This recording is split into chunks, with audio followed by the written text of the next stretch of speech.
Hello, friends, and welcome to the new episode of r/IDontWorkHereLady. Today we have 3 more fine stories, and in this episode you'll see first a little warm-up story about pizza and a strange neighborhood guy, then a story about entitled parents in Halloween season, and the third story is about a guy who pretended to know the owner of a restaurant. So if you're new here, don't forget to subscribe to the channel and turn on notifications so you don't miss a new video every single day. And let's get started. It's not delivery, it's my dinner. I work at Little Caesars, and I usually work the closing shift, so I tend to take home a lot of pizza because, well, who wants to cook that late?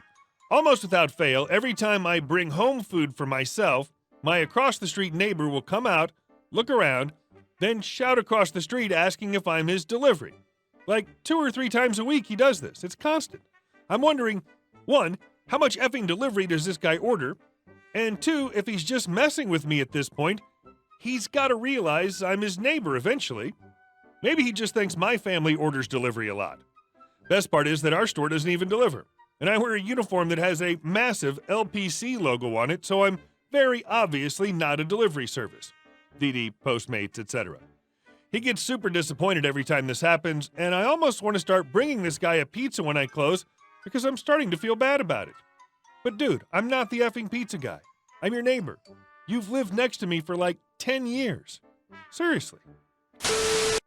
Entitled parents shouldn't bring small children on haunted hayrides and expect others to calm their kids down. This happened about a year or 2 ago. I used to live in a community that sometimes one could get signed up for events that a group of people would go on together. And during the Halloween season, several of us wanted to go on a hayride. As it was my last year before I moved out, I decided to go too. So myself and a handful of people went on this hayride, though I'm not that close to any of them.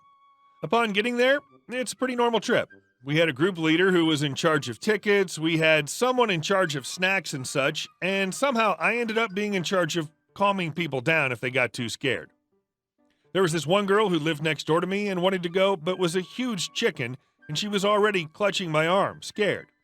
I'd pat her head and say soothing things and pretty much just explain what all the scary things were or pretty much deny they were there for her. This calmed her down, but yeah, she was still clutching my arm. This continued on to the hayride. I was trying to calm her down as she was already spooked and complimented her for trying so hard to learn about something new. Seriously, this girl had no clue about hayrides and wanted to know because other people kept raving about them. She only stopped when we saw a young woman and man get onto the hayride with children that were clearly too young for it. For crying out loud, she was breastfeeding the smallest one while we waited for the ride to start. The family sat next to me at the front of the hayride. This was a tactic seating since less scariers stick around for the front part. Yeah, you get scared first, but you have a good eye so you can spot the scares before they happen. So I looked at the small children and said, "Hello, how old are you two? Are you excited? Do you watch horror?" I was trying to gauge their possible fear level, since what scared me more was if I was going to be with constant screamers. The girls smiled. "I'm 5, said the smaller of the two first. "I am 8. Mommy said we were strong kids, said the bigger of the two. The mother and father were not paying attention to the kids at all and were talking about the ride to each other. I sighed, knowing I was not going to have a fun ride. I already had to calm down one person, and I was now worried I was going to have to calm down more. My neighbor clung to my arm, whispering her fears in my ear as the hayride shook about going down the path. We came to the person whom had told us about the ride and its rules. I felt small hands creeping up onto my other arm and one of my legs. I sighed. This was my fate. Nothing even scary yet, and now 3 people were clinging to me scared. Why? I don't know. I explained to them that person was not going to do anything to them.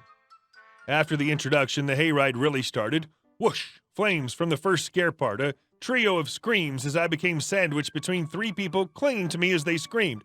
I reassured them and sighed. The 8-year-old was clinging to my arm. "Excuse me, are you going to cling to me? Can I have my one arm free? You can grab my waist or my jacket or even my leg. I need to be able to signal that you're too scared to scare to the staff if you or any of the others are." I told her that, but she still wouldn't let go, even when I told her. The girl grabbed the waistband of my jacket and curled up under my arm as her sister now climbed into my lap, hiding her face in my chest. I waved to the parents. "Your children are scared. You want to do something about it?" I called over to them. I did this a few times during the calmer moments, but when there were scares, I was calming down the 3 females clinging to me, 2 of which were kids that I didn't know and my full-grown adult neighbor. The parents ignored me each time I tried to get their attention, so I gave up after a while and focused on the fact that the girls clinging to me were terrified. I did each of my tricks to calm down the trio. I spoke kindly and softly. I explained things and even told them when not to look. When the scariers jumped out onto the hayride, I would give them the no scare signal, which had asked one of the ride operators about beforehand. They were very nice and understanding and even acted scared with them so they didn't feel foolish. Gotta say, it was exhausting. Not fun at all. The hayride ended after an hour or so. Not sure, it felt like forever to me. The people started to get off, and it was then that the parents noticed their kids at last. "Kids, you can let go of the worker. The hayride is done.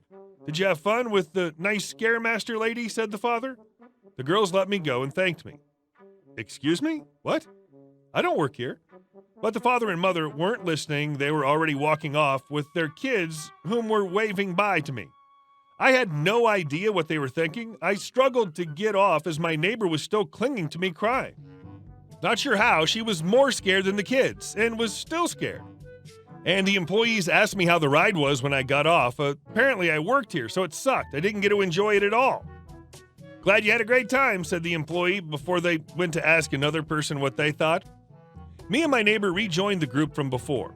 "Didn't know you were meeting friends. You should have told us," said the leader of the group. "I wasn't. They thought I worked here. Can we go home now?" I acted more tired than I should have been. When I got home, I found marks on my arms, leg, and torso from the trio clinging to me so hard. In the end, no one really listened to me, and I didn't get to enjoy anything. So yeah, next time, I'm going with a friend only. Edit note. Some people were confused about the breastfeeding. The parents had 3 kids. The 8-year-old, the 5-year-old, and the baby that never left the mother's arms. I guess I'm not good at describing things. And our next story. So much stupid. Background. So my stepdad has been the manager at the only bar, it had an attached restaurant, in the county for the last 15 years. The owners are a group of 3 brothers who also own several other businesses in our county. As a teenager, I babysat the owner's kids. I had my first job washing dishes at the bar, and I eventually ended up married to one of the brothers' stepsons. Safe to say my family and the owner's family are pretty enmeshed. But because they own so many businesses around here, everyone knows the brothers. All the locals anyway. Tourists and travelers are a whole nother kettle of fish. This story happened a few days before Christmas. I was covering behind the bar because it was crazy busy with holiday travelers and they needed some help. Butthead shows up in all his Butthead glory, complaining about the highways getting closed down on account of the storm. I'm pulling beers for the brothers and their wives, and my bar back was running drinks, so Butthead had to wait a few minutes. After dropping the beers off and grabbing limes for my mother-in-law, I hurried back to the bar to grab Butthead's order before refilling drinks for the rest of the bar. Conversation as follows. Butthead: "Where the F have you been? I'm a passing customer. I shouldn't have to wait half an hour before you can take my order." At most, it was 5 minutes. Me: "I'm sorry for the inconvenience, sir. I had to run some drinks real fast. What can I get for you?" Butthead: "Beam and Coke." "That's Coke, not Pepsi." "Hurry up. I'm already sick of being here." Me: "Absolutely. I'll just need your ID, and that'll be $6. "ID? I'm obviously not a kid. Just get my damn drink." Me: "In this state, we ID every person every time, regardless of age, so I need to see some ID or I can't serve you, sir." Butthead: "Oh, really? How about I just call the owner and have him sort it out? You'll probably lose your job in the process, but I'll get my drink. Still want my ID?" Me: "Yes, sir. I still need your ID." And the owner will agree with that. At this point, the guy actually pulls out his phone and makes a call. I don't know who he called, but it wasn't one of the brothers whose table I can see from the bar. He hands me his phone, and an unknown man tells me I just need to serve his friend's drink or not bother showing up for my next shift. I don't have a regular shift. I'm covering the regular bartender as a favor for the brothers, so I laughed at the unknown person and hang up. At this point, my mother-in-law and the oldest of the brothers is watching what's happening. Oldest brother comes over to find out what's happening. "What's going on over here?" Butthead: This girl refuses to serve me. I called the owner and this little idiot still won't get my drink. OB. Oh, you know the owner? Me. That wasn't the owner, butthead. Butthead. Yes, it was. Now give me my drink and this can all go away. OB. Why won't you get his drink? Me. He refused to show ID. OB. Well, then she can't serve you. Butthead. You work here or are you just trying to be nosy? I can have you fired too. OB. Oh, right. You said you know the owners. OB then yells out to the other brothers, y'all know this guy? Now everyone in the bar is looking because the brothers are not people you don't notice yelling in a small space. The other brothers look confused and say no. OB. And I don't know who you are either, butthead. Either hand over your ID or get the F out of my bar. Butthead then throws a fit and is eventually physically removed from the bar by the younger two brothers.